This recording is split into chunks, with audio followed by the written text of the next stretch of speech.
안녕하세요. 저는 정동영입니다. 한신대학교에 와서 여러분과 이렇게 비대면으로 만날 수 있게 돼서 아주 기쁘고 영광스럽습니다. 이윤아 교수님의 한반도 통일의 현재와 미래 강좌에 초청받은 것을 영광스럽게 생각합니다. 민주화 운동 그리고 통일 운동의 요람이지요. 사실 대학이 근 400개나 되지만 정신이 살아있는, 정신이 펄펄 살아있는 대학은 한신대학이 맨 앞자리에 있다고 생각합니다. 특히 오늘 이제 이 늦봄 스튜디오, 늦봄 기념관 스튜디오에 오기 전에 연규홍 총장님 방에 가서 말씀을 나눴는데요. 그때 저 지금 배경 화면으로 띄워 있는 백두산 그리고 문 목사님, 문익환 목사님 남북 정상, 참 감동적인 사진이고 역사입니다. 남북 정상이 백두산에 간 것은 2018년이지요. 근데 그보다 30년 전에 우리 문 목사님께서 혈혈단신 철책선을 뚫고 이북에 가셔서 통일운동의 물꼬를 몸으로 뚫으셨어요.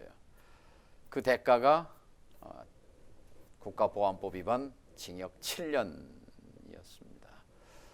이분의 이런 희생과 헌신이 있었기 때문에 오늘의 평화 국면이 열렸다고 생각합니다. 총장실에서 휘호를 개교 80주년 쓰라고 하셔서 제가 뭐라고 썼냐면 한신대학교 출신 통일대통령 시대를 대망합니다 이렇게 썼습니다. 꼭 한신 100주년이 되기 전에 한반도 통일 시대 그리고 한신 출신 대통령 시대가 열리리라고 그렇게 기대하고 대망합니다. 이 화면 그림부터 좀 말씀을 시작해 보고 싶은데요. 사실 저도 이 자리에 있었습니다. 백두산에 2년 전에요. 정당 대표의 한 사람으로 2018년 9.19 선언 때 함께 했었죠. 근데 이제 평양에 가기 전에 청와대에서 남북 정상회담 자문회의라는 게 열렸어요. 20여 분 각계 원로들과 또 전직 통일부 장관들 이렇게 모였는데 제가 그 자리에서 그런 제안을 했습니다. 김대중 대통령도 평양에서 정상회담을 했고 노무현 대통령도. 근데 이번에 평양에 가시거든 꼭 김정은 위원장과 백두산을 가십시오. 백두산은 보통 산이 아니지 않습니까? 그 자리에 서는 것만으로 미국에 대해서 중국에 대해서 주는 분명한 메시지가 있습니다. 그런 제안을 했는데 그 참석자들 발언을 일일이 다 메모를 하고 나서 이제 문 대통령이 코멘트를 다 거기에 대해서 했어요. 근데 제가 한 제안에 대해서는 대답을 않고 넘어가더라고요. 그래서 이제 속으로 짚히는 게 있었어요. 이게 준비하고 있구나. 머리가 돌아가는 참모들 같으면 당연히 그런 북측과 그런 협의를 했었겠죠. 근데 어쨌든 근데 이제 북측은 그 일반적인 그 외교 프로토콜이라고 그러죠. 그 사전에 정상회담이면 다 일정이 나오고 그러는데 그런 게 없어요, 일체. 그 직전에 가서야 가부를 정해주는 건데 평양에 가서 백두산 가기 전날 오후 옥류관에서 냉면 점심하고 있는데 내일 백두산에 가게 됐습니다. 이렇게 통보가 되더라고요. 근데 어쨌든 저는 이 백두산에서 남북 두 정상의 손을 번쩍 들고 그리고 거기서 알리라는 가수가 그 아리랑을 불렀어요. 그것도 제가 좀 즉석에서 제안을 했어요. 그 가수한테 여기서 그 아리랑 한번 좀 하면 좋겠다. 남북 정상들이 있는데 그래서 참 감동적인 장면이 있었어요. 아리아리랑 스리스리랑 아리랑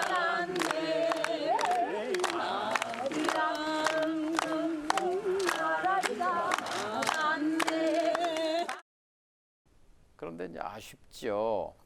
뭐냐면 이건 사진 찍으러 간 건 아니거든요. 말하자면 이 한반도의 문제는 한반도인이 결정한다 하는 메시지거든요. 그러면 그걸 가지고 서울에 돌아와서 돌파해냈어야 되는데 그것이 안 된 것, 그건 좀 안타까워요. 자, 문 목사님은 엄혹했던 아직 그 한반도 냉전이 얼음 장벽처럼 차갑게 그 강고한 벽을 이루고 있을 때 그것을 벽을 뚫고 온몸을 던지셨단 말이죠. 이북 땅을 밟고 온 게 징역 7년이잖아요.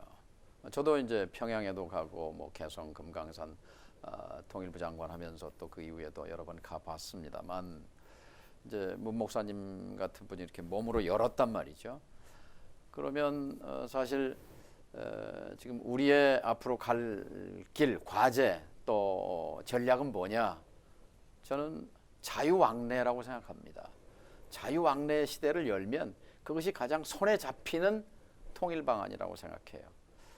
요즘 여러분 코로나 때문에 코로나 바이러스 때문에 삶이 통째로 영향을 받고 있잖아요. 근데 코로나는 언젠가는 이제 잡히게 되죠. 백신이 나오면. 그런데 이 눈에 보이지 않는 코로나 바이러스처럼 이걸 코비드 19라고 하지 않습니까? 근데 COVID가 아니라 KOVID, 코리아 디비전 바이러스, 한국 분단 바이러스가 또 우리 눈에 보이지 않지만 우리의 삶을 둘러싸고 있는 거예요. 아무튼 우리는 평소에 의식하지 못하지만 우리의 삶 자체가 정치, 경제, 사회, 문화, 역사, 군사, 외교 모든 분야가 제약되고 그 영향을 받는 것이 바로 이 분단 구조, 분단 바이러스란 말이에요. 근데 이제 이것을 극복하는 것, 그것은 저는 자유왕래 백신이라고 생각해요. 자유롭게 오고 가면 우선 고통이 사라지잖아요. 그 길을 열기 위해서 문 목사님이 몸을 던지신 겁니다. 징역 7년. 근데 징역 7년 각오하지 않고 여러분이 자유롭게, 여러분 중국이요 1992년 28년 전까지만 해도요 중국 땅을 밟으면 그것도 징역 7년이에요. 왜냐하면 적성 국가였으니까 모스크바를 갈 수가 없었잖아요. 그런데 1990년 91년 소련의 해체, 1990년 한소 수교 국가 간의 관계가 정상화됐잖아요. 92년 한중 수교. 자, 그렇게 전쟁에서 뭐 싸웠던 그런, 사실 92년 전에는 중공이라고 불렸죠. 또 중공군 오랑캐 지금 마음대로 갈 수 있잖아요. 그런데 같은 피를 나눈 민족이면서 오늘 현재도 막혀 있는 이 답답한 현실, 뭐 목사님이 다시 이렇게 하늘에서 우리를 굽어다 보시면 굉장히 답답할 것 같아요. 아, 그거 하나 좀 못 해내느냐? 나는 그 어목했던 80년대 말 89년 그 상황에서 또 이렇게 내 몸을 던졌는데 좀 답답하실 것 같아요. 근데 여러분, 제가 이제 오늘 그 개성공단에 대해서 좀 말씀을 드리려고 하는데요. 이 개성공단은 매일 자유왕래가 이루어졌던 데예요. 그러니까 우리가 1945년에 분단, 우리의 의지와 전혀 상관이 없잖아요. 미국과 소련이 그냥 쭉 선 그어놓고 그었는데 45년에 이제 같이 분단됐던 독일은 45년 만에 통일로 갔잖아요. 1945년에서 1990년. 근데 우리는 지금 75년이 지났는데 아직 그 분단 안에 장벽 안에 갇혀 있는데요. 근데 개성공단에 대해서는 이제 제가 그 통일부 장관을 할 때 노무현 정부 때 그때 이제 개성공단을 가동을 시작했어요. 열었어요. 그래서 제가 이제 증인이기도 하고 또 거기에 참여자이기도 하기 때문에 저의 경험을 좀 들려드리고자 합니다. 2004년 12월 15일부터 12년 동안 박근혜 대통령이 느닷없이 2016년 2월 10일 개성공단 폐쇄 조치를 내린 그 11년 2개월 동안 서울 광화문에서 그 현대 사옥이 있어요. 거기서 매일 아침 7시 반에 통근버스가 이북을 갔습니다. 하루에 처음에는 2번, 나중에는 12번씩 갔어요. 그러니까 매일 출근하고 퇴근하고 북한으로 출근하고 퇴근하고를 했던 기간이 있었어요. 10년 동안. 저는 그것이 우리의 이제 자유왕래 모델이고 또 통일 모델이라고 생각해요. 2004년에 제가 그 여당의 당 대표를 하고 있었어요. 근데 이제 입각 노무현 대통령이 저에게 정부에 좀 와서 일하라고 그러면서 복지부 장관 하라고 그랬어요. 그때는 비정규직이 폭증하고 어쨌든 양극화 문제가 이제 심각해지는 상황이어서 당 대표를 했던 그런 힘으로 와서 좀 복지 예산도 늘리고 좀 해보자. 그래서 저는 거절했습니다. 전 준비가 되지 않았습니다. 통일부 장관을 좀 해야 되겠습니다. 그랬더니 통일부 장관은 안 되겠다 이게 왜 그러냐? 김근태 장관하고 뭐 얘기가 이미 있었다. 복지부 장관 못 하겠다. 대통령이 저한테 3번을 제안을 했는데 3번 다 거절했어요. 그래서 어쨌든 제가 이제 제 고집을 피워서 그 통일부 장관을 맡게 됐는데 왜 그랬냐면 제 나름대로 욕심이 있었어요. 개성의 공단을 좀 만들어야 되겠다. 이미 합의가 다 됐는데 무슨 합의냐?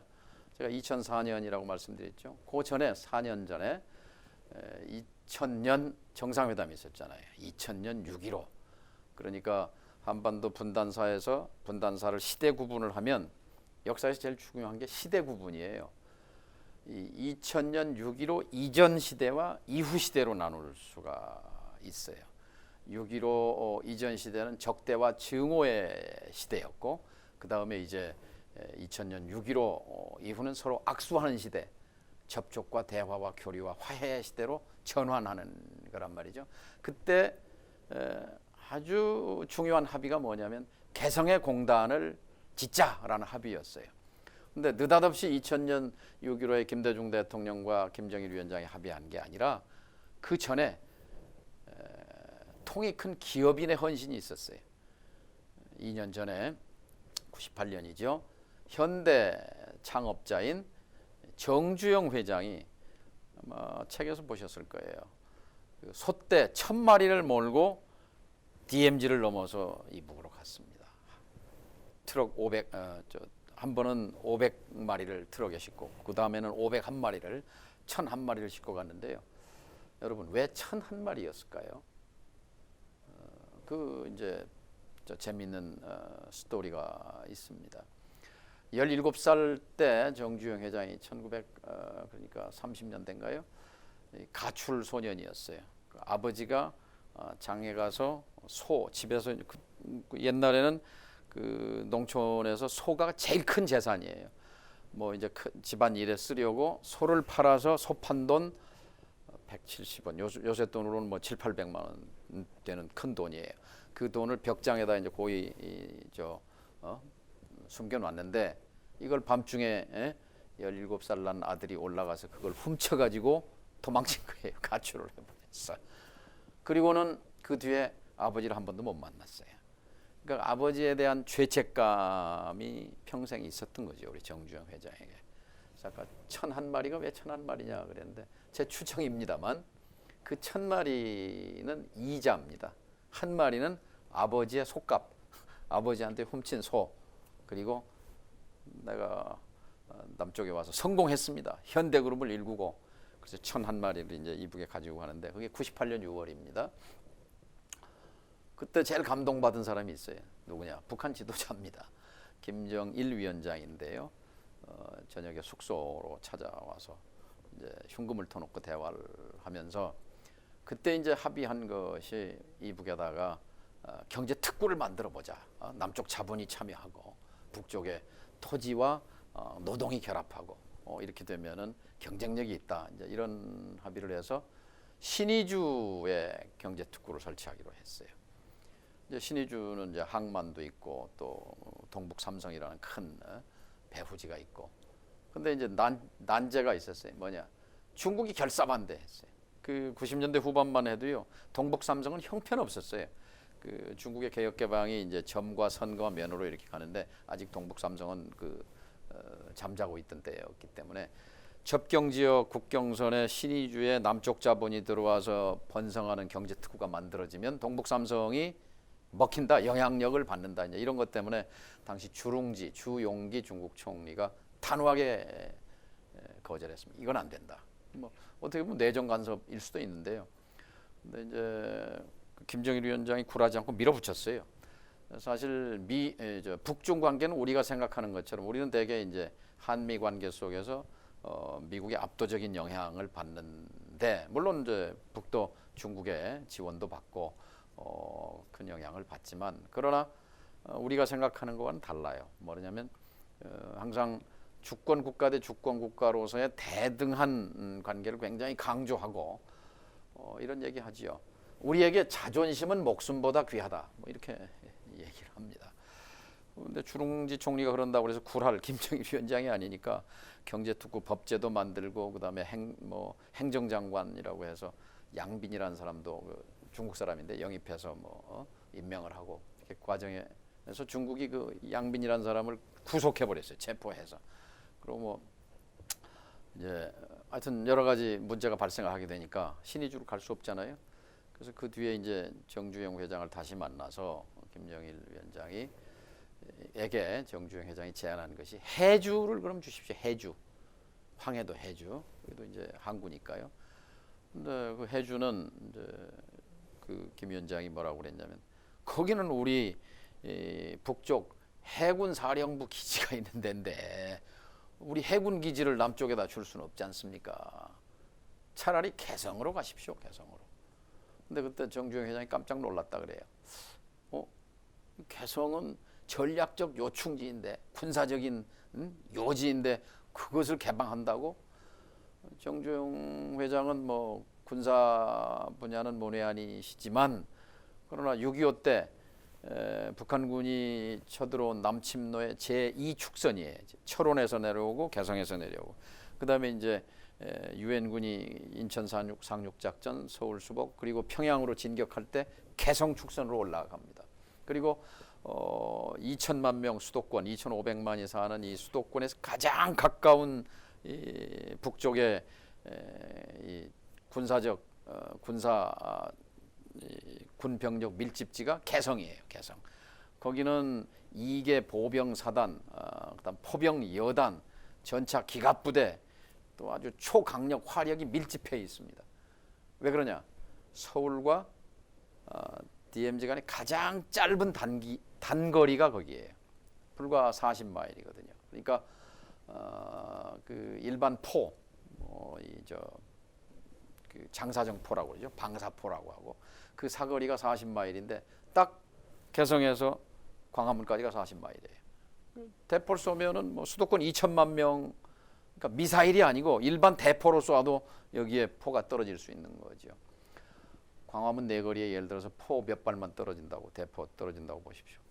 뭐 마비죠. 수도 심장부가 마비가 돼버리는 거잖아요. 그런 이제 취약점을 안고 있는 건데, 어쨌든 거기를 내주겠다고 그러니까 깜짝 놀랐죠. 그래서 개성이 이제 정해졌어요. 그리고 이제 2000년 6.15 정상회담에서 이제 그 합의 문서로도 작성이 되고, 그런데 합의만 됐지, 이제 합의되고 북쪽은 조치를 했어요. 뭐냐면 거기 있던 보병사단, 포병여대, 기갑부대, 그다음에 방사포 이런 것들을 다 뒤로 물렸습니다. 왜냐하면 DMZ에 전진 배치되어 있었을 거 아니에요. 근데 이거를 개성에 있는 송악산이라고 있어요. 송악산 뒤로 그걸 다 10km, 12km 후방으로 뺐어요. 그리고 이제 개활지, 그러니까 개성공단의 정주영 회장과 김정일 위원장이 합의한 면적은 2천만 평입니다. 평으로 하면. 그리고 64평방 킬로미터. 그러니까 가로 8km, 세로 8km, 88은 64평방 킬로미터. 이것은 경상남도 창원공단의 면적과 일치합니다. 창원시. 그걸 모델로 해서 이제 설계를 한 거예요. 1단계 100만 평, 2단계 300만 평, 그리고 나중에 이제 다 해서 2천만 평을 이제 계획을 잡았는데요. 근데 계획만 있지 2001년, 2002년, 2003년, 2004년, 4년이 넘도록 진척이 없는 거예요. 그래서 북에서 계속 불만을 얘기했어요. 왜 남쪽에서는 맨날 와서 사진만 찍느냐? 좀 삽질을 해라. 공장을 지어라.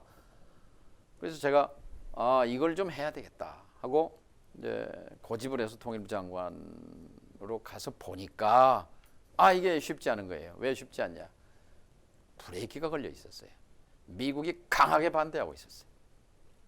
천천히 해라. 속도 조절론이에요. 뭐냐? 그때는 이라크 전쟁이 한참일 때였어요.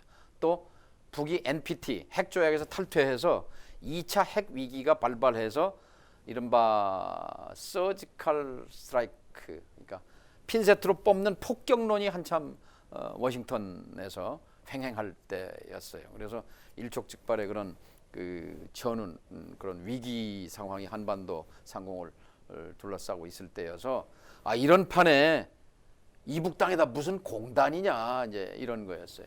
워낙 미국이 이제 그 강하게 반대하고 그러니까 정부 참여정부에서도 주춤하는 이제 이런 상황이었는데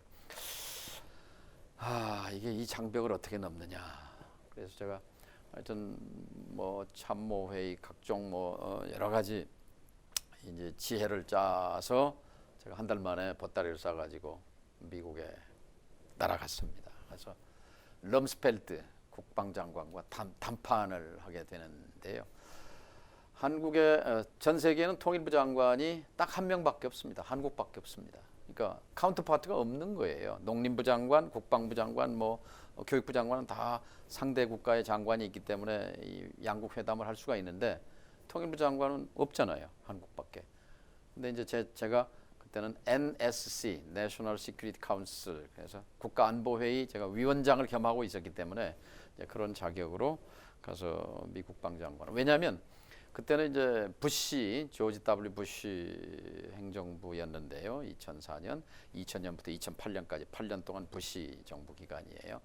그 기간은 네오콘, 얼마 전에 그 볼튼 쫓겨나고 뭐 책도 쓰고 그랬는데 이제 그 사람을 위시해서 그러니까 한국으로 말하면 뉴라이트인데 뉴라이트보다 훨씬 더 강한 근본주의자들이에요. 이 사람들이 했던 게 이제 악의 축, 그러니까 이란, 이라크, 북한을 지칭해서 그리고 이라크를 쳐들어갔잖아요. 핵무기 있다. 그래서 가보니까 없는데 어쨌든 이제 그 수장이 럼스펠트 국방장관이고 그 다음에 이제 자기 또 보좌관이었던 그 닉 체니가 또 부통령이었고 또 볼튼, 뭐 울포위츠 뭐 이런 사람들이 이제 질비하게 포진해 있었고 대외 정책은 네오콘이 주무르고 있었어요. 근데 그 사람들은 북을 뭐라고 보냐면 이불로 봐요. 악마다, 악마, 사탄. 이거는 대화의 대상이 아니야. 이거는 쳐부셔야 할, 제거해야 할 대상이란 말이죠. 이제 럼스펠트. 근데 이제 거기에 국무장관과 국방장관 두 축인데 국무장관은 콜린 파월이라고 그 장군 출신이 미합참의장, 1차 걸프 전쟁의 영웅이라고도 불리웠는데 군인 출신인데 이 사람은 오히려 비둘기파예요. 또 한반도에 대해서 잘 아는 사람이었어요. 왜냐하면 동두천에서 중령 때 대대장을 했어요. 여기서. 그리고 대대장을 잘 해가지고 장군 진급의 발판을 한국에서 마련했기 때문에 굉장히 한국에 대해서 즐거운 기억이 많은 사람이에요. 그리고 이라크 전쟁을 그 네오콘이 벌이려고 할 때 이렇게 개탄했어요.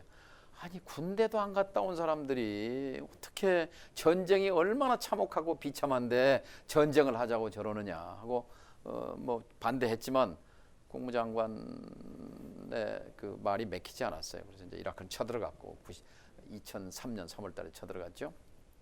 제가 2004년에 가서 8월에 만났으니까 이제 이라크 전쟁이 1년 6개월째 진행이 되고 있는 상황이에요. 근데 쉽게 바그다드는 함락했지만 그 이후에 후폭풍이 거셌어요. 뭐냐면 자살 폭탄 테러 뭐 이렇게 해서 이라크 전쟁에서 승리할 때까지는 뭐 전사자가 뭐 두 자릿수밖에 안 됐는데 이게 이제 그 희생자가 폭탄 테러로 해서 이게 희생자가 1,000명, 2,000명, 3,000명 이렇게 늘어나니까 뭐 그 미국 국내에서도 이제 뭐 그 이라크 전쟁에 대한 비판 여론이 거세지고, 그러니까 이 럼스펠드 장관이 온통 지금 정신이 이라크 전 자기가 벌인 전쟁이고. 그 마주 앉았습니다. 제가 지도를 내밀면서 그 개성이 어디 있는지 혹시 아십니까? 개성은 10개자의 성문성, 성을 연다는 뜻입니다. 개성, 고려의 수도. 뭐 정신이 그쪽에 가 있는데 잘 모르죠. 자, DMZ에 붙어 있는 도시인데요. 한미 동맹, 이 연합 전력이 가장 머리 아픈 게 종심이 짧다는 거 아닙니까? 종심, 이게 이제 군사 용어인데요. 남북 양쪽이 대치하고 있는 이 DMZ에서 수도권은 40마일, 60km인데요. 이 DMZ에서 평양은 160km입니다. 160km. 그러니까 서울은 포사거리 안에 있는데 평양은 미사일로 때리지 않으면 갈 수가 없어요. 그러니까 결정적으로 불리한 거예요. 그래서 이 종심이 짧은 약점을 커버하기 위해서 조기 경보 기능이 굉장히 중요한 거예요. 사전에 북한의 군사적 동향을 미리 캐치하는 거, 알아내는 거.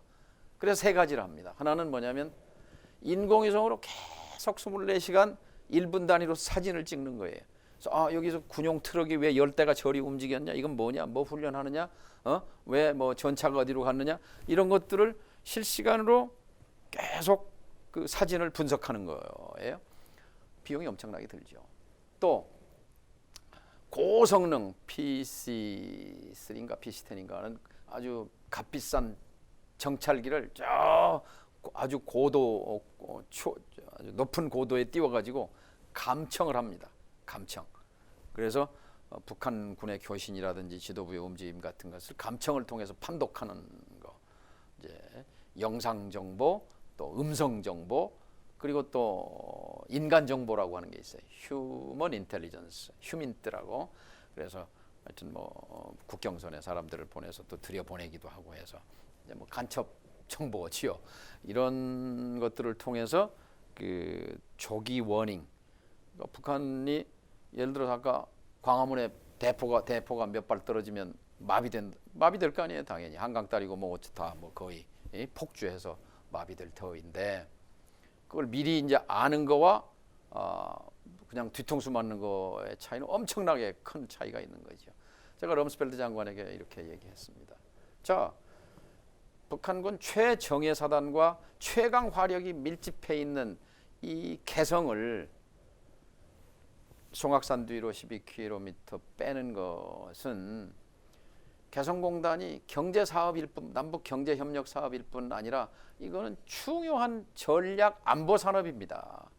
군사전략적으로 주한미군과 한미 동맹을 안전하게 하는 이런 건데 왜 이거를 하지 말라고 합니까? 왜 반대하십니까? 조목조목 얘기했을 때 뭐 하여튼 뭐 반박을 안 하더라고요. 쭉. 그러니까 즉답은 안 하지만 하여튼 잘 경청했다 하는 얘기만 했어요. 그리고 이제 그 회담이 끝났는데 자기 집무실을 보여주겠다고 이제 그 작은 방으로 안내를 하는데 거기에 그 탁자에 그 테이블에 그 유리가 깔려 있고 그 밑에 한반도 지도가 들어 있더라고요. 한반도 지도가 있는데 그게 인공위성으로 야간에 찍은 한반도 사진이에요. 그러니까 남쪽은 뭐 서울, 부산, 대구, 광주 뭐 등등 불야성으로 이렇게 되어 있는데 그 한반도 북쪽은 깜깜해요.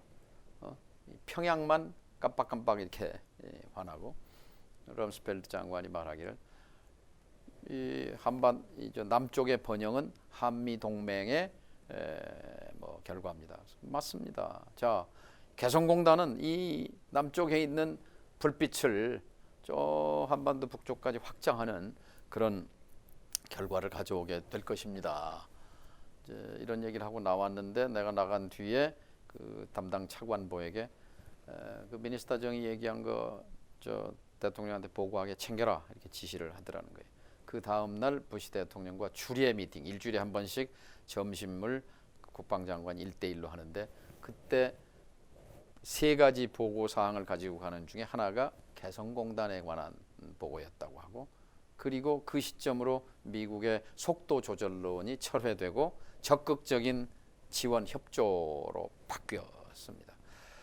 이제 미국의 반대가 사라지니까 이제 우리가 속도를 내서 그로부터 몇 달 뒤 2004년 12월에 1호 공장부터 우선 돌린 거죠. 제 1호 공장이 2004년 말에 제가 장관으로 가서 6개월 만에 이제 저 라면 끓이는 냄비, 리빙 아트라는 그런 주방 만드는 공장이었는데 거기서 오전에 만들어서 오후에 롯데백화점에서 팔렸는데 수백 명이 줄을 서서 평양에서 온 분들, 저 고향 이북에 있는 분들이 이북에서 만든 남쪽의 돈과 기술이 가서 북쪽의 토지와 노동을 만나서 만든 분단 이후에 최초의 남북 협력의 작업에 옥동자 이 생산물이 나온 거예요. 참 감격스러운 날이었는데 이게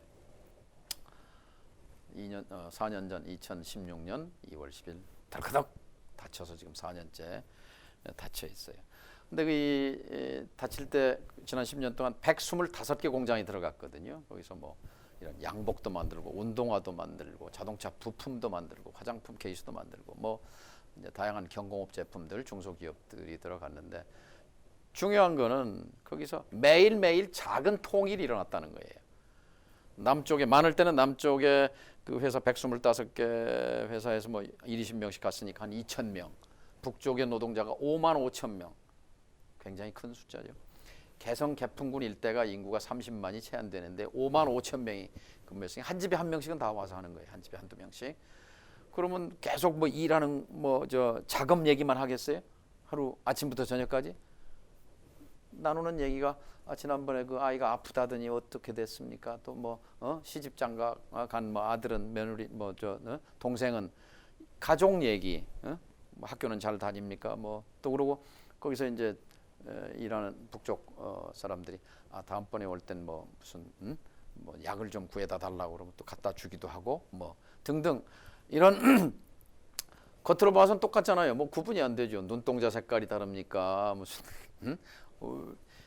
같은 사람인데 처음 만났을 때 북쪽의 노동자들이 이렇게 말했다 그래. 우리 우리 머리 좀 만져 보시라고요. 왜 머리를 만져요? 뿔 났는지 안 났는지 한번 만져 보라고. 그렇죠. 서로가 반목과 적대와 이 근친증오의 세기를 한 시절을 50년, 60년 살다 보니까 갈라져 있었지만 서로 이렇게 소통하니까 또 아침에 출근했다 저녁에 돌아오는 자유왕래의 시간이 이루어지니까 그 개성공단 또 개성에서는 매일매일 작은 통일이 이루어지고 있었던 거예요. 이것을 닫아버린 것. 그래서 저는 이 정치와 분단, 정치의 본질에 관해서 이제 좀 얘기를 하고 싶은데요. 독일은 왜 같은 해 분단됐고 옆에 있는 영국, 프랑스 같은 나라들이 반대하고 또 소련도 꺼려했던 그런 환경 속에서 통일로 가버렸잖아요. 이미 30년 전에 1990년이니까요. 근데 우리는 사실은 전범 국가도 아니잖아요. 독일은 전 2차 대전의 주범인데, 그래서 강대국들이 이걸 분할해 놨던 동서독 분단인데 이걸 극복하고 넘어갔어요. 큰 차이가 있습니다. 그러니까 정치의 본질은 통합이거든요. 내부 통합, 사회 통합. 그리고 분단을 극복하는 게 정치의 본령이겠죠. 근데 안타깝게도 분단 이후 90년대까지 우리 정치는 분단을 악용해 왔습니다. 분단에 기생해 왔습니다. 분단을 가지고 계속 국민을 억압했고 그리고 분단 구조를 고착시키고 강화시키는 역할을 해왔어요. 그 출발점이 언제냐면 박정희 정권 때 이른바 10월 유신이라는 거예요.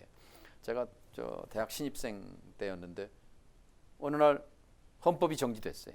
2학기 때였어요. 근데 그날 느낀 제 20살 청년이 받은 느낌은 이제 나는 인간의 반열에서 추락해서 짐승이 됐구나. 이제 나는 나의 생각을 얘기할 수도 없고 주장할 수도 있고 집회, 결사, 출판 모든 자유가 표현의 자유가 몰수된 거죠. 근데 그 전에 밑자락을 깐 것이 이 통일을 위해서라고 그 석 달 전에 남쪽의 중앙정보부장 이후락, 북쪽의 부수상 이 박성철 이렇게 서로 비밀리에 오고 가면서 이제 7.4 공동성명이라는 걸 발표했는데요. 참 그거를 그 양쪽 남북이 둘 다 이제 이 독재 정권을 장기화하는데 이제 도구로 써먹었는데요. 그럼에도 불구하고 최초로 분단, 해방이 분단이죠. 1945년. 그리고 전쟁, 휴전, 그 이후에 최초로 남과 북이 만나서 대화하고 뭐 원칙을 선언했어요. 그건 오늘날까지도 금과 옥조로 되는 3원칙이잖아요. 하나, 자주, 평화, 민족 대단결. 모니카 목사님이 89년에 평양에 가서 김일성 주석과 만났을 때 재확인한 것도 이 세 가지 원칙이었습니다. 자, 이제 두 갈래 얘기를 제가 하고 있죠. 네, 이 남북 분단을 그 정치가 악용하고 거기에 기생해온 72년의 10월 유신, 그리고 또 하나가 이제 87년 6월 항쟁, 한신대를 중심으로 민주화 운동, 우리 또 학생들 또 청년들 넥타이 부대에 그 피와 눈물로 쟁취한 이한열, 박종철 이름이 생각나죠. 그 87년 6월 항쟁으로 해서 이제 처음으로 회복됐잖아요. 그 기본적인 인권이, 참정권이 대통령을 내 손으로 뽑게 된 거예요. 지금 87년부터 이제 그랬을 때 이 이른바 군사 정권을 연장하기 위해서 87년 말에 무슨 일을 저질렀느냐. 요새 지금 저 진실이 30몇 년 만에 밝혀지고 있죠. 칼 858기 폭파 사건이라는 게 있습니다. 북한이 했다고 이제 그때 뭐 했는데 조금 기다리면 아마 그 실체가 저 미얀마 바다에서 떠오를 텐데요. 올 총과 그 MBC에서 그 촬영했었죠. 저 잔해가 있는 거. 근데 그 진실이 이제 드러날 텐데요. 제가 몇 년 전부터 국회에서 계속 그 문제를 제기했지만 심지어 이 정부조차도 거기에 진지하게 이렇게 임하지 않았던 것이 좀 유감스럽습니다만 어쨌든 뒤늦게라도 이렇게 밝혀질 거고요. 그다음에 92년 또 5년 뒤에 또 대통령 선거가 있었어요. 짧게 말씀드릴게요. 그때도 대선을 앞두고 92년은 어떤 시기냐면은 이제 탈냉전 세계적으로 소련이 해체되고 독일이 통일되고 동유럽도 다 이제 이게 변하면서 이제 전 세계적인 그런 이제 대전환의 시기에 이제 우리도 남북 기본 합의서라는 게 91년에 맺어지거든요. 91년 12월에. 그 이제 핵심이 뭐냐면 남과 북은 서로 상대방의 체제를 인정하고 존중한다. 남과 북은 서로 내부 문제에 간섭하지 아니한다. 남과 북은 서로 비방 중상하지 아니한다. 남과 북은 서로 전복 파괴하지 아니한다. 그리고 남과 북은 불안정한 정전 상태를 평화 상태로 바꾸기로 했다. 뭐 이런 아주 정말 다이아몬드 같은 그런 합의들을 해서 그걸 각종 뭐 실무회담, 차관회담, 장관회담, 총리회담, 회담이 백수십 번 물꼬가 터져서 정말 이제 우리도 대전환의 강물을 이루고 있었는데 불행히 그때 대선이 있었어요. 대선에 이걸 또 말아먹은 겁니다. 이제 그게 훈령 조작 사건이라는 것인데요. 남북회담을 깨버리죠. 그리고 중단됐던 팀 스피릿 훈련을 재개하고 이러면서 어거지로 남북 대결 국면을 조성합니다. 이것이 또 보수 정권의 연장에 유리한 선거 구도를 만들기 위해서요. 그러니까 이렇게 민족 문제, 분단 문제를 선거에 악용해온 그 결과가 75년이 되도록 아직 우리는 코리아 디비전 바이러스 디지즈, 그러니까 코비드 19가 아니라 그걸 넘어서서 이 분단이 여러분의 취업 문제, 우리 정치에, 우리 경제에, 외교에, 군사에 우리 삶을 통째로 영향을 미치고 있잖아요. 이것을 뚫고 나가겠다는 정신으로 이 한신대학교가 그 학교의 이념으로 삼고 있는 것에 대해서는 굉장히 감동을 받습니다. 정말 한신대학교 100주년 기념 전에 한신대학교 출신 통일 대통령이 꼭 출연하기를 대망합니다. 정말 정치가 중요해요. 가장 가깝게는 지금은 감옥에 가 계시지만 이분이 대통령 할 때 4대 적폐를 저질렀어요. 일본에 대해서 위안부 문제를 밀실로 돈으로 합의해버린 거죠. 또 미국의 사드, 이른바 미사일 방어망 미국의 그런 계획에 한국을 편입시켜버린 거예요. 그 얼마나 중국으로부터 또 그런 그 피해를 당했습니까? 또 2015년인가요? 그 임기 중반에 느닷없이 천안문 광장에 올라갔어요. 전승기념일이라고 그래서 그 천안문 광장에 사실은 북한 지도자가 가 있을 자리에 박근혜 대통령이 섰는데 이게 뭔가 했는데 거기에 또 암수가 있었던 것 같아요. 시안에 삼성 반도체 공장이 진출한 것과 연관이 있다고 알려졌습니다. 나중에 지금 반도체는 사실 한국 경제의 효자 산업인데 이게 지금 중국이 바짝 쫓아오잖아요.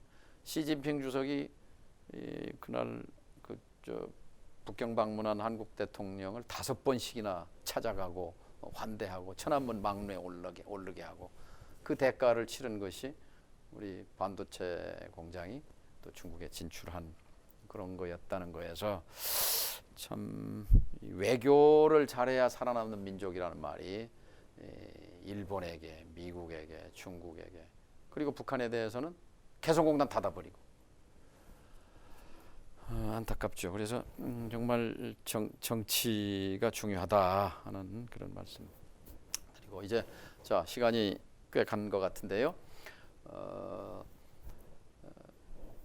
다시 여기로 돌아오면 김정은 지금 위원장 그리고 그 아버지 김정일 위원장을 저는 두 사람 다 만나봤습니다. 다 얘기를 해봤어요. 아마 국내에서는 제가 거의 유일한 사람 아닌가 부자를 네, 그걸 물어봐요. 김정일 만나보니까 어떻더냐, 김정은 만나보니까 어떻더냐, 부자가 비교해보면 어떻더냐 이렇게 질문을 하시는 분들이 있는데 청출어람이란 말이 제가 생각이 났어요. 아, 아들이 낫네 라는 건데 저의 인상평입니다만 김정일 위원장 뭐 독재했지요. 그리고 뭐 만기 칠남 뭐 북쪽 사정에 소상하게 다 달통하고 굉장히 어쨌든 그 김일성 주석 이후에 북한의 지도자로서 근 20년 동안 통치를 해왔는데요. 이제 하나 국내산이란 말이에요.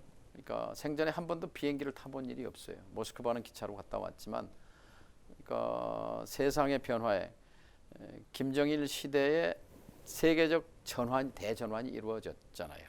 근데 이것을 눈으로 귀로 직접 체험하지 못한 지도자였던 반면에 그 아버지가 기른 아들은 김정은 위원장은 청소년기를 스위스에서 중고등학교를 다녔어요.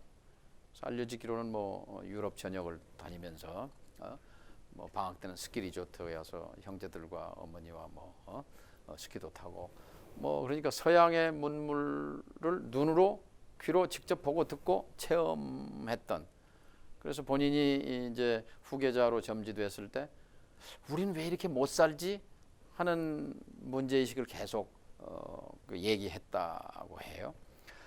또 그래서 2년 전에 판문점에 4.27 그 판문점 정상회담 때 도보다리 그 밀담 기억나죠? 참 대단한 장면이었어요.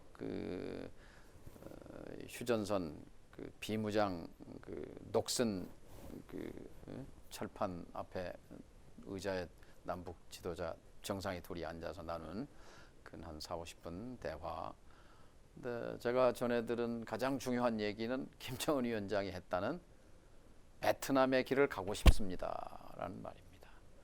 그러니까 우리도 이 체제는 유지하고 싶은데 우리도 좀 경제적으로 번영하고 싶다는 거였죠. 저는 이제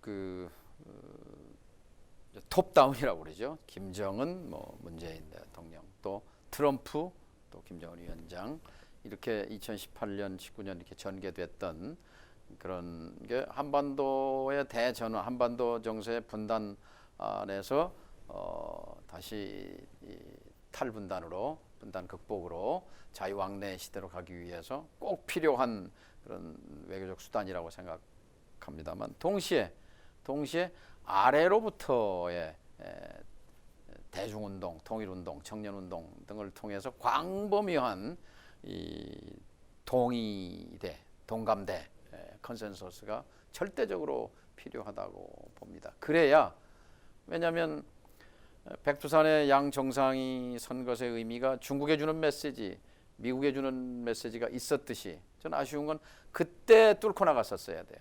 멈춰선 개성공단을 다시 돌리고 금강산을 다시 돌리는 모멘텀을 거기서 찾았어야 되는데 그걸 찾지 못하고 그냥 미국과 협의 속에서 또 그냥 속도를 조절하다가 이렇게 다시 미국으로 빠져버렸잖아요. 그 굉장히 안타깝게 생각을 합니다. 그래서 이제 2008년 공교롭게 9.19인데요. 남북 합의, 군사 합의가 이제 핵심이었고, 근데 그 13년 전이죠. 그러니까 제가 2005년에 통일부 장관 겸 NSC 위원장을 할 때 그때 만들어진 것이 2005년 베이징 6자 합의 9.19 공동성명이에요. 근데 그때 이제 2차 핵 위기를 극복하는 합의를 한 것인데요. 그것의 출발점은 이제 제가 그 석 달 전 2005년 6.15 5주년에 평양에 갔을 때 김정일 위원장과 제가 오전 11시에 만나서 12시, 1시, 2시, 3시, 4시 5시간 동안 대화를 합니다. 그때 핵심은 정상회담, 2차 정상회담을 빨리 하자라는 거와 또 하나는 핵을 내려놓으십시오. 핵을 내려놓으면 우리가 북에 필요한 전기를 보내드리겠소 라는 얘기. 그러기 위해서 중단된 6자 회담을 다시 합시다 라는 거였어요. 그래서 어찌됐건 6자 회담은 다시 돌아갔어요. 7월부터. 그래서 9월 달에 이제 합의에 이르게 되지요. 그래서 북이 조선민주주의인민공화국은 모든 핵무기와 보유 중인 모든 핵무기와 개발 중인 핵 프로그램을 포기한다라고 선언합니다. 미국은 북한과 수교해주겠다고 선언합니다. 그리고 우리는 만일 함흥 심포에 건설 중이던 경수로가 제대로 지어지지 않으면 남쪽의 전기를 200만 킬로와트 송전해줄 의사가 있다. 이렇게 이제 보증을 하지요. 그 합의에서 결정적으로 중요한 건 뭐냐? 처음으로 분단 60년 만에 2005년 9.19 합의의 핵심이 뭐냐면 한반도에서의 불안정한 정전 상태를 공고한 평화 상태로 전환하기 위한 논의를 시작한다. 관계국 간에 4자 회담을 시작한다라고 선언한 거예요. 그러니까 분단은 미소가 했고 그 뒤에 전쟁은 중국과 소련이 배후에 있었고 미국이 참전해서 53년 휴전협정이 며칠이죠? 7월 27일. 여러분은 뭐 꼭 기억해야 할 이유는 없지만 저는 꼭 기억해야 합니다. 왜냐하면 제가 세상에 나온 날이에요. 휴전협정일이 제가 나온 날이에요. 그래서 제가 20살 청년이 됐을 즈음에 내가 휴전되고 태어난 첫 세대구나. 그런데 아직도 휴전 상태라니. 휴전이라는 것은 안정적인 평화 상태가 아니잖아요. 그래서 이제 그때부터 개인적으로 언젠가는 이 휴전 체제, 정전 체제를 평화 체제로 전환하는데 역할을 해야 되겠다라는 생각을 했고, 그래서 제가 언론에 있을 때도 북한 담당 전문 기자를 했고, 또 어쨌든 국회에 들어가서도 외교통일위원회, 국방위원회 이런 데를 주로 제가 관심을 가졌고, 그리고 통일부 장관을 하면서 제가 이제 열정적으로 이걸 뚫고자 했던 그런 개인적 배경도 있습니다. 근데 어쨌든 아주 운이 좋게도 2005년 9.19 합의는 이루어졌는데, 문제는 뭐냐? 이게 이제 참 불운인데요. 우리는 어쨌든 이 분단 문제 그 우산으로 미중 관계가 있고, 특히 이 압도적인 미국의 영향력 하에 있는데, 남쪽에서 남북 화해와 협력을 추진하려고 하는 정부가 들어서면 미국의 보수 정권이 공화당 정권이 서는 것이고, 그 강경 그 대외 정책을 펴게 되죠. 대북 정책. 그리고 남쪽의 보수 정권, 우리 한국의 보수 정권이 들어서게 되면, 예를 들면 YS 때는 저쪽이 클린턴, 김대중 정부가 들어섰을 때는 저쪽에 부시 네오콘 정부, 그리고 이명박 박근혜 정부 때는 오바마였어요. 오바마는 사실 핵무기 위협 없는 세계를 주창한 그런 정부였기 때문에 잘 견인할 수 있었을 텐데, 클린턴 정부의 대북 정책과 이른바 대북 포용 정책을 오바마 정부로 이렇게 연장했으면 그 중요한 시기였는데, 오히려 한국에 있는 이명박 박근혜 정부는 이른바 흡수 통일론, 북한 붕괴론에 입각해서 대북 압박 강경 정책을 폈고, 어쨌든 간에 미국 입장에서는 동맹국이 그렇게 앞장서 가니까 이른바 전략적 무시 정책, 전략적 인내라고 해서 그거에 그냥 편승한 거지요. 그리고 이제 여기에 지금 이제 문재인 정부가 들어섰을 때 이제 트럼프 정권인데, 트럼프는 뭐 공화당 정권이라고 보기에는 그냥 트럼프 정권이에요. 근데 이 사람은 이제 기업인이고 뭐 사업가이기 때문에 다른 기질을 갖고 있고, 또 특히 중요한 건 자기가 후보 때부터 한반도에서 이게 멍청한 짓이다, 이렇게 많은 군사비를 쓰고 이러는 것은, 그래서 현상을 변경해야 한다는 얘기를 계속해 왔어요. 근데 우리는 지금 현상 유지가 아니라 현상을 변경해야 하잖아요. 근데 이게 들어맞은 거예요. 그 결과가 이제 북미 정상회담으로도 나타나고 했는데, 어떤 과일을 바구니에 따 담지는 못했지만, 어쨌든 지난 2018년, 19년, 20년 한반도에서 어떤 극적인 변화가 있었죠. 자, 이제 통일운동의 일꾼을 길러내는 우리 한신대학에서 또 우리 이윤아 교수님 강의를 수강하고 계신 여러분들이 이제 이 구조를 이해했으면 좋겠어요. 그러니까 큰 우리가 보이지 않는 이 한반도 상공에 미중 갈등 구조가 있고, 미국의 이해관계가 있고, 또 그 이제 아래층에 남북 간의 이제 갈등과 긴장 이런 구조가 있고, 그 안쪽에 남한 내부에 또 내부 균열 갈등이 있죠. 그러니까 출발을 이 내부 통합, 공감대를 넓히는 한신대학에서 중심이 돼서 했으면 좋겠고, 그리고 이 정부 차원, 민간 차원에서 남북의 자유왕래 실현을 위해서 여러 가지 정책 수단과 실천 방안을 밀고 가야 되는 것이고, 그리고 아무리 미국, 중국이라 하더라도 양 정상이 백두산에 서서 그 느꼈을, 문 목사님이 그렇게 말씀하셨잖아요. 이 백두산 천지 앞에서 눈물을 글썽이다 보면 사팔뜨기가 된 비정상의 한눈박이가 된 오른쪽 눈밖에 못 뜬 우리 눈들이 제대로 돌아가서 산은 산으로, 내는 내로, 하늘은 하늘로, 사람은 사람으로 제대로 보이게 될 것이다 라고 말씀하신 것처럼, 이제 미국, 중국, 일본, 러시아, 한반도를 동서남북으로 에워싸고 있는 나라들의 공통분모가 있어요. 한반도에 관한 공통분모 뭘까요? 각국은 다 1번이 뭐예요? 내셔널 인터레스트, 국익이잖아요. 미국의 국익, 일본의 국익, 러시아, 중국. 공통분모가 현상 유지입니다. 현상 유지.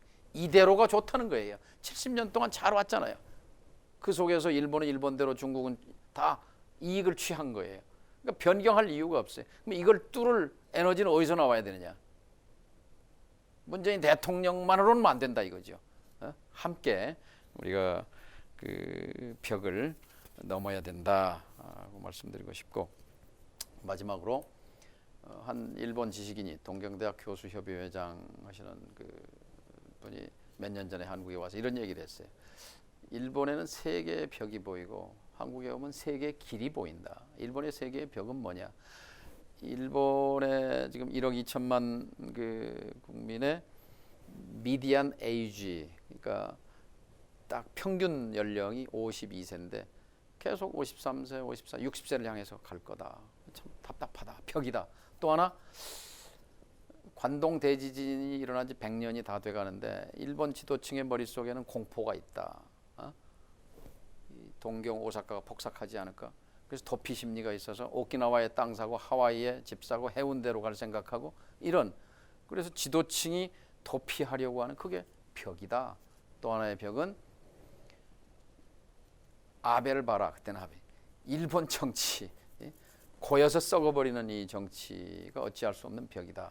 그런데 한국은 5년 만에 막 이렇게 다이나믹하게 뒤집어지는 걸 보면서 부럽다 이러면서 한국에 와서 첫 번째 보이는 거는, 한국은 그동안 아침에 외출을 하면 남쪽으로 가야 되고 동쪽으로 가고 서쪽으로 가는데 북쪽으로는 못 가는 세상을 살아왔는데, 이제 남아있는 북쪽으로 뚫리게 되면, 북으로 가는 길이 열리게 되면 엄청난 잠재력이 솟을 것이다. 그 길이 하나 있고, 또 하나 이 미디안 에이지, 그 평균 연령이 한국은 42세인데 북한이 33세.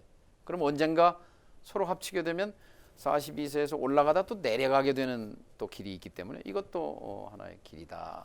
그리고 또 하나, 한국의 식당을 갈 때마다 유심히 보면 밥을 먹다가 밥을 더 달라고 그러면 밥을 더 갖다 주고, 국을 더 달라면 국을 더 주기도 하고, 일본에서는 일절 있을 수 없는 일인데 유도리라는 거, 포용성이 있는 것 같다. 특히 그 서빙하는 분들 보면은 뭐 필리핀도 있고 캄보디아도 있고 뭐 조선족도 있고, 근데 섞여서 사는 것 같은 느낌을 받는다.